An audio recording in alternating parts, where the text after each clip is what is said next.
지난 주말 이제 무디스가 미국의 국가 신용 등급을 강등한 상황이고 그 여파가 어제 국내 증시에 좀 있었던 것 같습니다. 이제 그와 별개로 주목할 만한 기업들 개별 이슈도 굉장히 많았는데요. 어떤 내용들이 있었는지 살펴보고 오늘장 전략까지 짚어보겠습니다. 네, 업사이클 리서치 유창희 본부장 나와 계십니다. 어서 오세요, 본부장. 안녕하십니까? 예, 자 본부장 또 이제 나와 주셨는데 어제 우리 장 그리고 밤사이 있었던 미국 장 그리고 오늘 아침에 미국 장 보고 움직이는 국내 시장 흐름.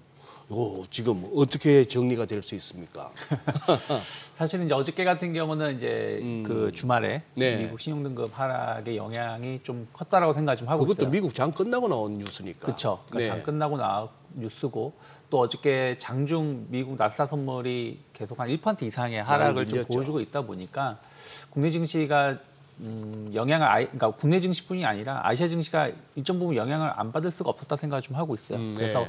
오전에 잘 버텨주는 모습이었습니다만은 한 10시 반 넘어가면서 이제 홍콩이라든지 이제 중화권 증시가 개장을 하면서 썩 좋은 모습을, 그러니까 급락은 아니지만 이들 증시가 썩 좋은 모습을 보여주지 못하다 보니까 좀 외국인들이 좀 매도 물량이 좀 더 좀 매도 물량이 확대가 되면서 증시가 밀렸는데 사실 어저께 시장을 보면은 지수, 그러니까 하락 종목은 거의 뭐 상승 종목의 한 3배 이상. 그러니까 뭐 예를 들어서 뭐 상승 종목이 300개 종목이면 뭐 하락 종목은 1000개 이상의 모습을 보여줬는데 사실 주가 지수만 본다라면 물론 이건 보는 시각에 따라 다르긴 합니다만은 잘 버텼다라는 선방이었어요. 네, 지수는 선방이었어요. 잘 버텼다라는 생각이 좀 들 정도였거든요. 그러면 약간 이제 조금 시장 전체적으로 이제 미국 신용등급 하락이 조금은 우려감으로 매도 물량이 나오면서 종목은 많이 좀 빠졌지만 큰 폭의 하락은 아니었다. 주가 지수만 본다라면. 그래서 그랬던 상황에서 이제 어쨌든 미국 증시는 오히려 이제 하락을 이겨내는 모습을 보여주다 보니까 뭐 오늘 같은 경우는 또 어저께 하락한 것만큼의 반등을 보여주고 있는 것이 아닌가. 일단은 신용등급 강등에 대해서 이벤트는 소멸되는 모습이지만 다만 이제 오늘 더 치고 나가지 못하는 것은 이게 소멸이 되고 있는 것이지 끝난 건 아니다라는 인식들, 또 최근에 좀 많이 오른 부분들에 대한 차익선 매물이 시장의 상승을 계속 좀 더디게 만드는 것이 아닌가 판단하고 있습니다. 이제 외국인들이 좀 바보 같네요, 요즘. 어제 팔고 오늘 사는 거 보니까. 개인들은 어제 열심히 용감하게 샀거든. 그런데 오늘 지금 보면 이제 개인들은 또 살살 뭐 전체 순매도로 보면은 개인들은 그래 이러면서 또 이제. 근데 이제 뭐 단기적으로 본다라면 외국인들은 최근 한 달만 본다라면 말씀하신 것처럼 시장에 따라오지 못하고 있는 모습인 것 같아요. 무슨 말이냐면 4월 이제 10일 전후로 해가지고 시장을 저점을 찍어주고 뭐 우리나라 증시 같은 경우는 코스피 코스닥 저점 대비 한 10에서 15% 정도 상승을 했는데 외국인들이 공격적인 매수를 보여준 거는 한 2주 정도도 안 된 거거든요. 그러니까 4월 말 5월 초 정도 연휴 지나고 나서부터 외국인들이 매수를 좀 본격적으로 선물이든 현물이든 뭐 주식 같은 경우는 지난주에 들어서야 이제 매수가 들어왔었던 거고 선물은 한 2주 이상 매수가 들어왔지만 공격적인 매수는 지난주부터 전 들어왔다 생각을 좀 하고 있습니다. 그래서 이것만 보면 어떻게 보면 외국인들은 꼭 단기 꼭지에서 주식을 매수를 한 것처럼 보일 수 있겠습니다만은 또 엄밀히 따지면 그 이상을 또 바라보고 있을 수도 있다 생각을 좀 하고 있거든요. 미국 같은 경우도 뭐 나스닥이 진짜 한 달 만에 저점 대비 거의 30% 가까운 상승을 보여줬고 S&P 500도 한 25% 이상의 상승을 보여줬는데 사실 리테일 쪽 개인 투자자들이 적극적인 매수를 보여준 것이지 기관 투자자들은 아직은 조금 중립적인 시각을 보여주고 있다고 하는 것과 지금 우리나라 외국인 시각도 비슷하지 않나. 하지만 최근 들어서 매수가 조금은 강화되려고 하고 있는 모습을 본다라면 저는 증시에 대해 방향성에 대해서는 조금 상방을 더 열어놓고 있는 것이 아닌가 생각 좀 하고 있습니다. 그리고 외국인이 오늘 매수하는 종목을 보면 다 올라가는 종목인데 이게 또 거꾸로 얘기하면 외국인이 사니까 또 올라가는 거라고 또 해석이 가능한 거잖아요. 뭐 SK하이닉스, 두산 에너빌리티, 뭐 실리콘2, 그러니까 꼭 외국인이 또 이렇게 뭐 아니 그냥 뭐 그냥 순매도만 따져서 그렇죠. 보면은 좀 그렇다 하는 얘기지. 근데 어쨌든 외국인들은 지수가 좀 좋을 때 보면은 좀 반도체 쪽에 대해서 좀 매수가 좀 집중되는 부분들이 있는 것 같아요. 그러면서 이제 좀 앞으로 좀 기대감이 좀 있는 쪽, 특히 이제 원전 쪽, 에너지 쪽에 대해서 매수가 들어오고 있다는 것은 이쪽에 대한 시각이 확실히 좀 변화가 됐다는 것을 확인시켜 주는 것이기 때문에 주식 투자를 하루 이틀 하는 게 아니라 그러게요. 하면은 좀 이쪽에 대해서 꾸준하게 관심을 가져볼 수 있는 힌트는 될 수 있지 않을까 생각하고 있습니다. 네.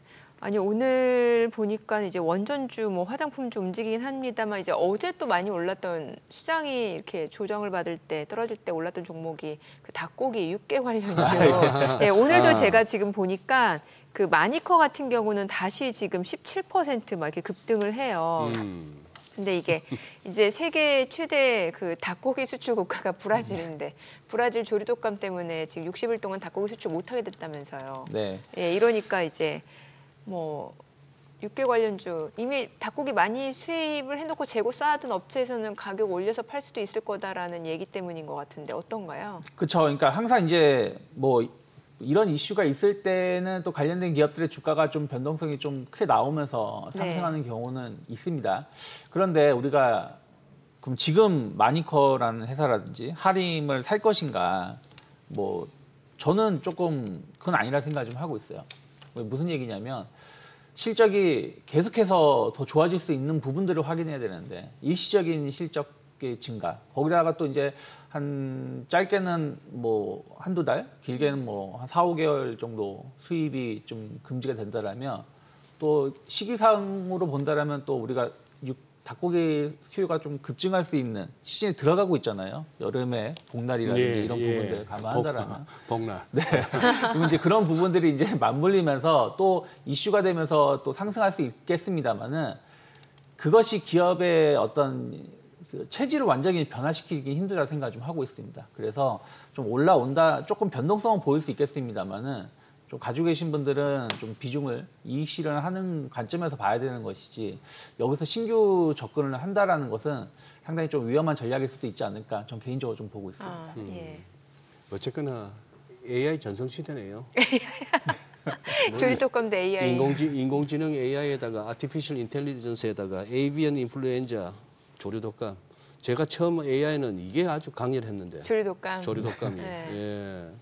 아니 지금 그리고 지금 또 이거는 또 뭡니까? 진단 키트 관련주가 올랐는데 니파 바이러스는 또 뭐예요 이게? 뭐 코로나 바이러스 같은 부분들인 것 같아요. 네. 그래서 홍콩에서 최근 한 달 사이에 한 30명 정도가 사망을 좀 했고 치사율이 상당히 높다고 하면서 진단 키트 관련된 기업들이 좀 상승을 좀 했는데 이것도 마찬가지인 것 같아요. 우리가 이제 코로나라든지 이런 질병들이 이제 약간 풍토병 같은 상황 전환이 되면서 뭐 여름이라든지 또 겨울에 조금 발병률이 좀 높게 나오면 관련된 기업들의 주가가 좀 움직임이 나오는데 또 이것이 연속성을 띠는 부분들을 상당히 좀 어려웠었던 것 같습니다. 그래서 뭐 어저께 시장이 특히 이제 어저께 같은 경우 보면은 미국의 신용등급 강등으로 인해서 시장이 조금 위축되다 보니까 뭐 육개주라든지 뭐 진단키트 관련된 기업들을 중심으로 해가지고 조금 테마성 기업들이 좀 움직임이 나왔었던 것뿐이라 생각을 좀 하고 있습니다. 근데 오늘처럼 또 시장이 좀 정상화가 된다라면 또 이들 기업에 대해서 수급은 또 빠질 수밖에 없는 부분이 아닌가 생각을 하고 있기 때문에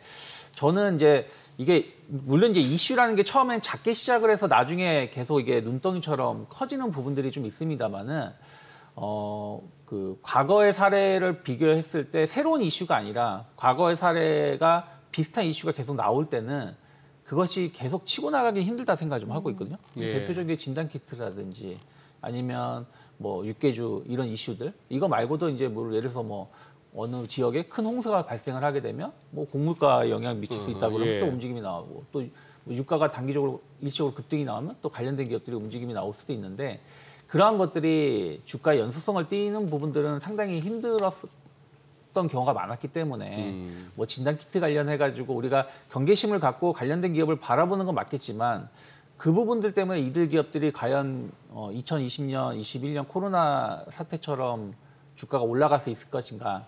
전 그건 좀 힘들다고 생각 좀 하고 있기 때문에 오히려 좀 이들 종목의 손실을 좀 보고 계신 분들은 좀 빠져나오는 기회로 삼아야 되는 게 맞지 않나 판단을 좀 하고 있습니다. 아니 어제 미국 뉴욕에서 이제 6% 이상 하루 급등을 해갖고 특징주로 언급되는 모더나만 하더라도 이게 2019년 코로나 오기 전에 한 11불 정도 하던 주가였어요. 네.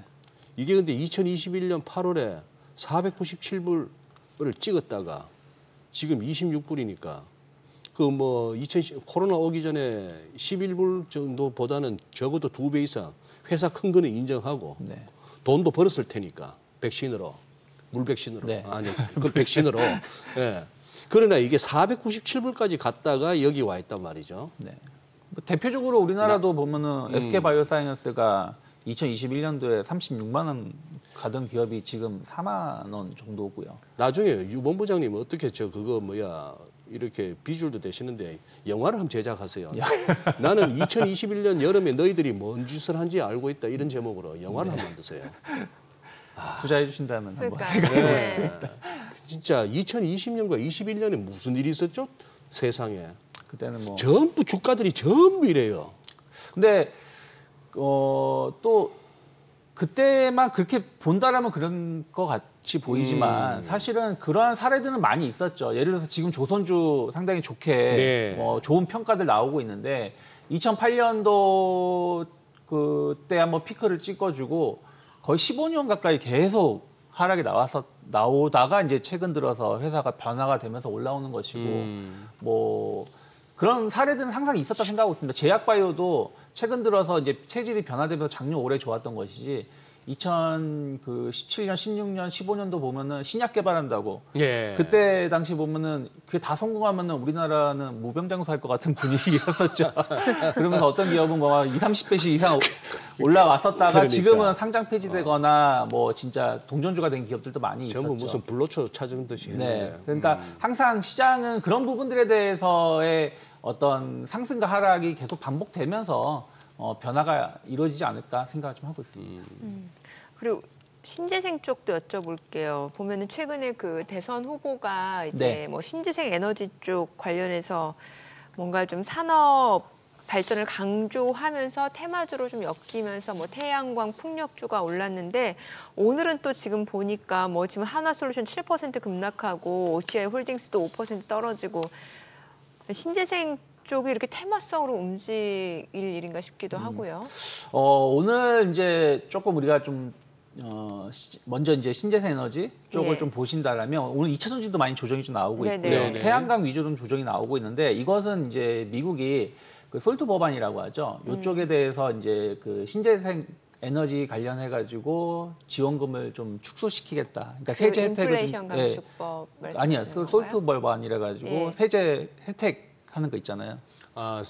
예, 솔트. 네. 그래서 세제 혜택 그 관련해 가지고 뭐 네. 그 10만 달러 이상 뭐 이거 부분 관련해 가지고 그 신재생 에너지 쪽 친환경 관련돼 가지고 세제 혜택을 좀 줄일 수 있다 얘기가 좀 나왔거든요. 그래서 어저께 테슬라도 좀 조정이 나왔고 미국 태양광 관련된 기업들도 좀 조정이 나왔고 테슬라 좀 밀린 게 그 영향이에요? 뭐 그거라고 좀 평가를 받고 있습니다. 예, 그러니까 예. 어저께 시장이 상대적으로 선방했음에도 불구하고 테슬라가 못 예. 올라갔었던 것은 그러다 보니까 오늘 2차 전지가 같이 좀 흔들림이 나오는 것이고 그리고 태양광이 그러니까 신재생 에너지도 풍력은 좀 버텨주고 있는데 태양광이 조금 더 많이 조정이 나오는 것은 그 부분이 좀 영향이 크지 않나 생각을 좀 하고 있습니다. 그래서 그런 네. 것들은 계속해서 좀 뉴스를 좀 체크를 하시면서 좀 대응하실 필요가 있다 생각하고 있고요.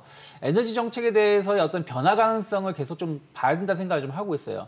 특히 저는 신재생 에너지도 좀 좋게 보고 있습니다만은, 그러니까 신재생 에너지는 어떻게 보면은 그동안 좀 이제 그전 정부에서 좀 눌렸던 부분들, 그러니까 투자가 좀 줄었던 부분들이 원상 회복된다는 정도의 개념에서의 어떤 관심을 좀 보여준다라면 저는 원전 관련돼서는 정책의 일관성이 계속 유지가 되고 그리고 이쪽에 대한 어떤 투자가 우리나라뿐이 아니라 전 세계적으로 계속 늘어나고 있다는 부분들을 좀 확인시켜 주다 보니까 관련된 기업이 좀 계속해서 상승을 좀 보여주고 있다 생각을 좀 하고 있습니다. 그래서 원전 관련돼서는 저는 좀 조정이 나온다고 하더라도 충분히 매수 관점으로 볼 수 있다. 그래서 두나 에너빌리티 최근에 많이 오른 것 같지만 충분히 더 올라갈 수 있다고 볼 수 있는 거고 또 후발주자로 최근에 보면 우진 같은 경우도 오늘 한 10% 정도 상승을 하고 있는데 이제는 원전 관련해서 그동안 두산 에너빌리티하고 BHI 정도가 그 크게 움직임이 나왔었다라면 이제 그 원전 관련된 뭐 장비라든지 뭐 부속품을 좀 공급하는 기업들도